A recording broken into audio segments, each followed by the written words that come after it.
अथ योगानुशासनम् योगश्चित्तवृत्तिनिरोधः तदा द्रष्टुस्वरूपेव स्थानम् वृत्तिसारूप्यमितरत्र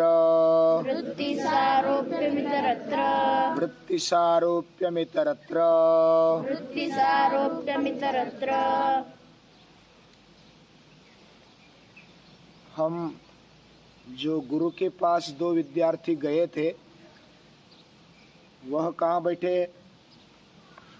सरोवर के नजदीक बैठे हैं और उन्होंने सरोवर को देखकर योग के बारे में कुछ जानने का प्रयास किया। योग यानी क्या है? एक मित्र पूछता है दूसरे मित्र को, और उसने सरोवर का उदाहरण देकर समझाया। सरोवर में जो भी अलग अलग घटक है, उस प्रकार ही हमारा जीवन है, हमारा अंतःकरण है। अंतःकरण का तलवा ये आत्मशक्ति है, उसका आधार। उधर जो कीचड़ है और कुछ कचरा है, वो संस्कार है, अंदर बैठा हुआ। जब हिलने लगता है तो वो वृत्तियां वो व्यक्त हो जाती है, और स्थिर हो जाती है तो वो नीचे बैठ जाती है, नष्ट नहीं होती। फिर भी स्वच्छ दिखने लगता है पानी और पूरा तलवा। जो सरोवर है वो अंतःकरण जैसा है, मन जैसा है, या तो चित्त जैसा है। उसमें उठने वाले विचार, भावनाएं, वह वृत्तियां है। यानी चित्त में, अंतःकरण में जो वृत्तियां उठती है, जग जाती है, वह किस प्रकार है? वह लहरिया जैसे है। जैसे समंदर में लहरें उठते हैं, तालाब में लहरें उठते हैं, उसी प्रकार हमारे चित्त की वृत्तियां हैं। उसके निरोध का मतलब है कि उसको रोकना। अभी उस लहरों को हम पत्थर मारकर या तो मार कर स्थिर नहीं कर सकते। वैसे हमारे वृत्तियां भी, हम अगर क्रोध से नहीं मुझे वृत्ति में नहीं आना है, या तो जबरदस्ती उसको रोक नहीं सकते, वो और उठेगी। जैसे लहरों के साथ जबरदस्ती करते हैं तो और उठती है, उनमें भी ताकत होती है। उसके लिए क्या करना पड़ेगा? थोड़ा स्थिर रहना पड़ेगा। एकांत में, निवांत स्थान में हमें एकाग्रता का, मन के स्थिरता का अभ्यास करना पड़ेगा। और जब अभ्यास किया जाता है, अभ्यास के कारण हमें पता चलता है,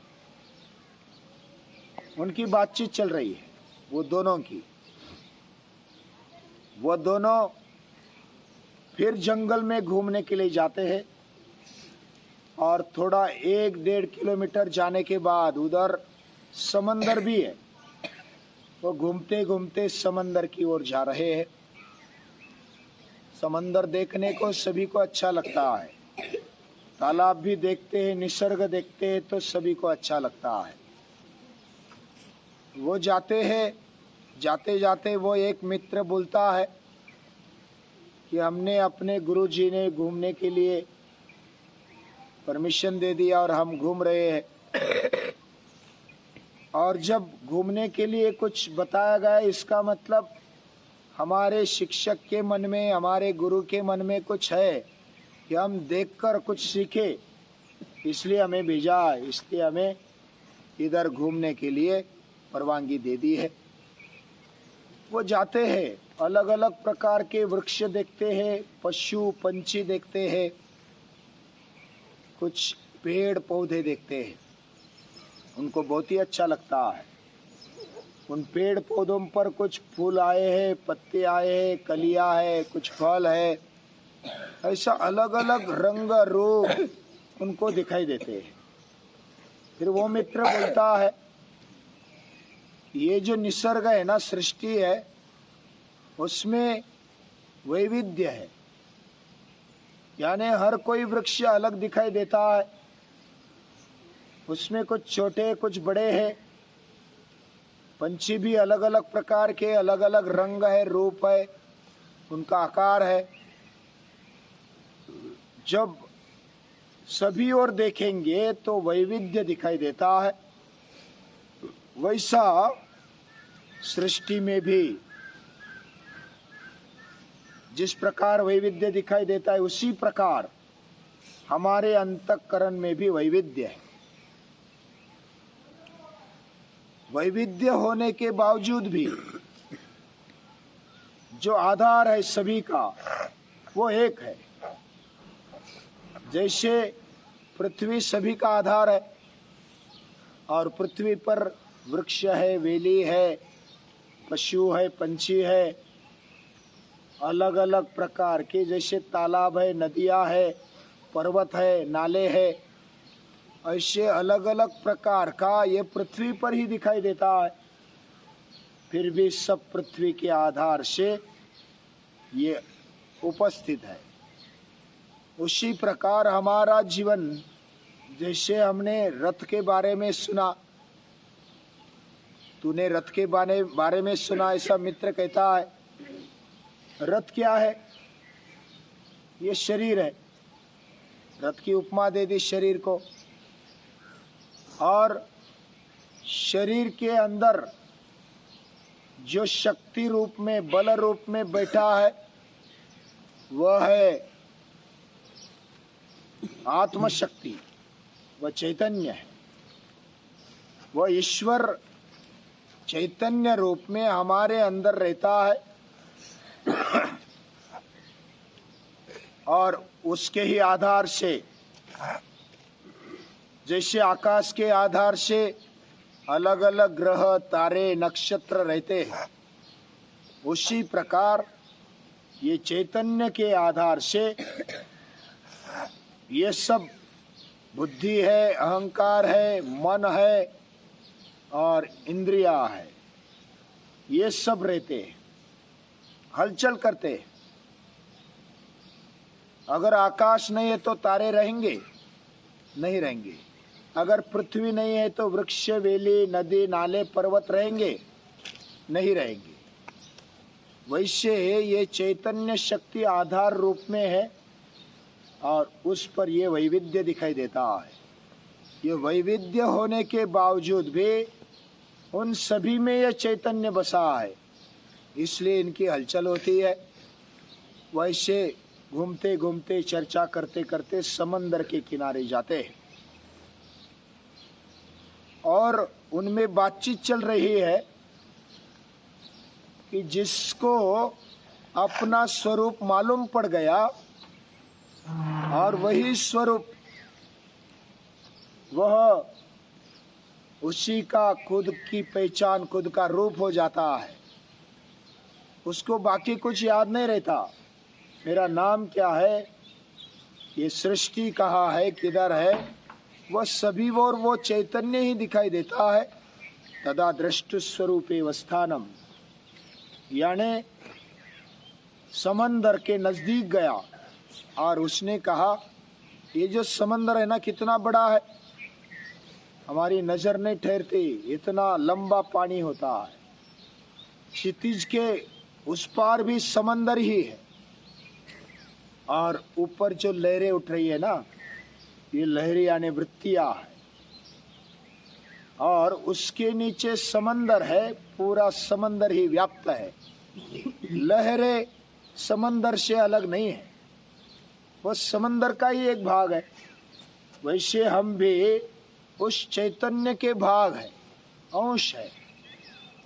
हम और उस चैतन्य का, उस पुरुष का भिन्नत्व नहीं है या तो अलगत्व नहीं है, हम एक है। फिर भी अलग अलग क्यों मालूम पड़ते हैं? मैं अलग हूँ, अनंत अलग है, ये सोहन अलग है, ध्यान अलग है, ऐसा क्यों मालूम पड़ता है? ये क्यों मालूम पड़ता है? अगर सभी एक है तो अलग अलग क्यों मालूम पड़ता है? क्यों हमारी पहचान अलग अलग है? तो उस मित्र ने पूछा, तो मित्र ने जवाब दिया कि हमारे गुरुजी ने कहा था कि हमारे अंदर क्या क्या है। जैसे सृष्टि बनी, सृष्टि बनने के साथ साथ ये हमारा शरीर पंच महाभूतों का बना है। पंच महाभूत कौन से है? पृथ्वी, आप, तेज, वायु और आकाश, ये पंच महाभूत है। हमारा शरीर भी उसी से बना है। इसमें पृथ्वी है, जल है, वायु है और अग्नि है, आकाश है। और उस पंचमहाभूतों के द्वारा हमारे अंदर कुछ तन्मात्राएं, कुछ इंद्रियां हमें दे दी गई है, भगवान ने दी है। जो पंचमहाभूतों ने कौन से इंद्रिय दिए? ज्ञानेंद्रिय दिए, ये पता है ना। पृथ्वी ने हमें क्या दिया? हाँ, नासिका, नाक। और जल ने क्या दिया? जिह्वा। फिर अग्नि ने क्या दिया? क्या दिया? हाँ, आंखें। और वायु ने क्या दिया?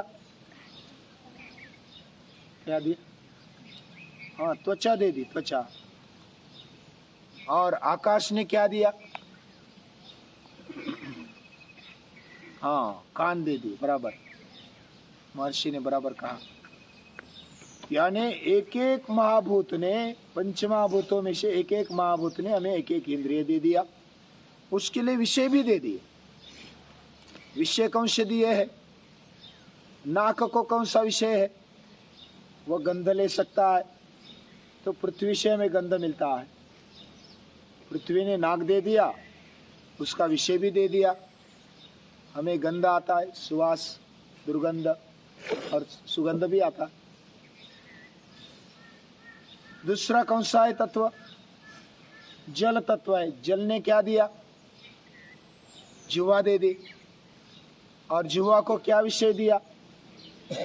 रस, स्वाद चखना। सही बात। और फिर अग्नि तत्व है। अग्नि ने क्या दिया? आंखें दे दी। आंखों को कौन सा विषय दिया? देखना, रूप देखना। ये रूप, ये विषय दे दिया आंखों को। और वायु ने क्या दे दिया? त्वचा दे दी। ये त्वचा से हम क्या कर सकते हैं? स्पर्श कर सकते हैं। यानी स्पर्श, ये विषय दे दिया वायु ने। और आकाश ने इंद्रिय कौन सा दिया? कान। और उसका विषय कौन सा दिया? शब्द। हमें शब्द सुनाई देता है, ध्वनि सुनाई देता है। इस प्रकार वो मित्र बोल रहा है। और ये सब मेरा है, ऐसी भावना भी दे दी। उसको अहंकार बोलते हैं। और अहंकार के कारण ये मेरी नाक है, मेरे कान है, मेरी आंखें है, मेरी त्वचा है, मेरा शरीर है, मेरे इंद्रिय है, ऐसा हमें लगता है। ये लगने के पीछे क्या है? अहंकार दे दिया, ईगो। और ईगो के साथ साथ कुछ विचार करने वाली बुद्धि भी दे दी। बुद्धि से हम विचार करते, निर्णय लेते। और मन भी दे दिया। मन सभी हमारी इंद्रियों को, हमारे जीवन को ड्राइव करता है। मन क्या है? लगाम है। लेकिन लगाम के पीछे ड्राइव करने वाला कौन है? बुद्धि है। हमने रथ के बारे में सुना ना, रथ ये शरीर है। रथ में बैठा हुआ कौन है? रथी कौन है? आत्मशक्ति है। और सारथी बुद्धि है। सारथी यानी रथ चलाने वाली कौन है? बुद्धि है। लेकिन बुद्धि के हाथ में क्या है? मन। मन बुद्धि के हाथ में ही होना चाहिए। अगर बुद्धि हम मजबूत नहीं बनाएंगे तो मन भटकता है इधर उधर, और मन बाकी इंद्रियों को भी भटका देता है। इस प्रकार मन ये लगाम है। और इंद्रिय कौन है योगेश? इंद्रिय कौन है? घोड़े हैं। रथ के घोड़े यानी इंद्रिय, वो भागते हैं, उनको चारा चाहिए। और इंद्रियों का चारा यानी विषय क्या है? हमने देखा हर एक इंद्रिय का एक एक विषय दिया हुआ है। ये बात समझ में आ गई? अभी मन में जो उठने वाले विकार है या तो वृत्तियां है, जो स्वरूप को पहचानता है वह अहम को भूल जाता है। अहम उसका नहीं रहता। वो अहम किधर हो जाता है? जैसे लहरें समंदर में चली गई, वैसा हमारा अहम चैतन्य शक्ति में विलीन हो जाता है। और फिर हमें दूसरा दूसरा नहीं लगता, अपना लगता है, या तो मेरे ही स्वरूप का लगता है। ऐसा जब होता है तो उसके लिए ये सृष्टि नष्ट हो जाती है। और जो इतर है, वृत्ति सारूप्य मितरत्र, उसके लिए टेम्पररी नष्ट हो जाती है। वो व्यवहार तो करता है लेकिन उसको भगवान दिखाई देते हैं, आत्मशक्ति दिखाई देती है। और जो बाकी है उनके लिए वृत्ति सारूप्य मितरत्र, हमारी जैसी वृत्ति है उसमें विकार पैदा होते हैं, विचारों के लहरें आते हैं, भावनाओं की लहरें आते हैं। ऐसे ही सभी में आते हैं। वो तीन गुणों के द्वारा प्रेरित होते हैं, सत्व रज तम। ये जो प्रकृति है ना, इन सभी के पीछे प्रकृति काम कर रही है। जैसे चैतन्य शक्ति काम कर रही है, चैतन्य शक्ति प्रकृति के द्वारा हलचल करती है। और उस प्रकृति के द्वारा ही हमारा जीवन ये चलता है। ये जो प्रकृति है, प्रकृति से हम निर्माण हुआ, बुद्धि निर्माण हुई, मन निर्माण हुआ, पंच महाभूतों से इंद्रिया निर्माण हुई, हमारा शरीर निर्माण हुआ, पंच तन्मात्रा यानी विषय निर्माण हुए। ये सब सृष्टि निर्माण हुई और वो तीन गुणों से युक्त है। ये जो प्रकृति है तीन गुणात्मक है। तीन कौन से गुण है मालूम है?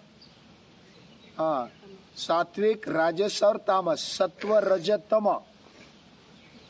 जो आलसी है वह तमोगुणी माने जाते हैं। अज्ञान उनका प्रधान परिणाम दिखाई देता है। जो राजसी है वो कर्मरत या तो अस्वस्थ माने जाते हैं और वो बहुत ही कार्यरत रहते हैं। और जो सात्विक है वो एकाग्र होने में समर्थ होते, वो स्थिर हो जाते हैं। सभी के जीवन में, हमारे जीवन में भी, ये पूरी सृष्टि में भी ये तीन गुणों का बोलबाला है। तीन गुणों से युक्त सभी है। कोई भी बड़ा महापुरुष हो या तो भगवान भी जन्म लेकर के इस पृथ्वी पर आ जाए तो वो तीन गुणों से युक्त हो जाता है। उसमें तामस भी रहता है, सात्विक भी रहता है, राजस भी रहता है। और सात्विक गुण ज्ञान का परिणाम देता है, वो एकाग्र होने में मदद करता है। और सत्व गुण हमें और ऊंचा उठाता है।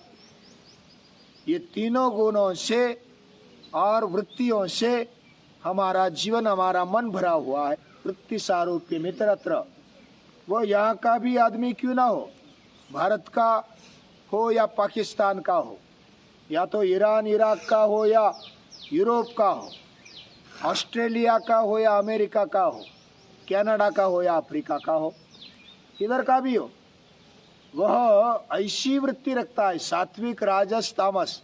अगर हम ये योग शास्त्र का अभ्यास करेंगे तो हमें पूरी दुनिया में कैसे लोग रहते हैं, उनकी वृत्तियां कैसी है, ये पता चल सकता है। अगर अभ्यास करेंगे तो अनुभव से भी पता चलता है। और ये 3 गुण सभी में व्याप्त है। वृत्ति सारूप्य मित्रत्र, सभी में ये वृत्ति सारूप्य है। ऐसा वो मित्र समंदर को देखकर समझाता है। समंदर ये बड़ा चैतन्य रूप है, परमात्मा है, उनमें लहरें उठती है। ये हम मनुष्य और प्राणी है, सृष्टि है। और जब लहरें नष्ट हो जाती है तो किधर जाती है? वो समंदर में विलीन हो जाती है। वो नष्ट नहीं होती, वो समंदर में जाती है। वैसा हम भी नष्ट नहीं होते। हमारा शरीर पंच तत्व में विलीन हो जाता है, लेकिन आत्म शक्ति आत्म तत्व में विलीन हो जाती है। ऐसा एक एक देखेंगे आप। आज के लिए इतना ही। जो भी हम महर्षि पतंजलि का योग सूत्र का कुछ देख रहे, अभ्यास कर रहे हैं, उनको हर रोज याद करते हैं। और उन्होंने इतना सहज भाषा में हमें समझाया, उनको उनके प्रति कृतज्ञता रखते हुए उनको बारंबार नमन करते हैं। समाधिपादः अथ योगानुशासनम् योगश्चित्तवृत्तिनिरोधः तदा द्रष्टुस्वरूपेव स्थानं वृत्तिसारोप्यमितरत्र वृत्तयः क्लिष्टाः वृत्तयः पञ्चतयः क्लिष्टाः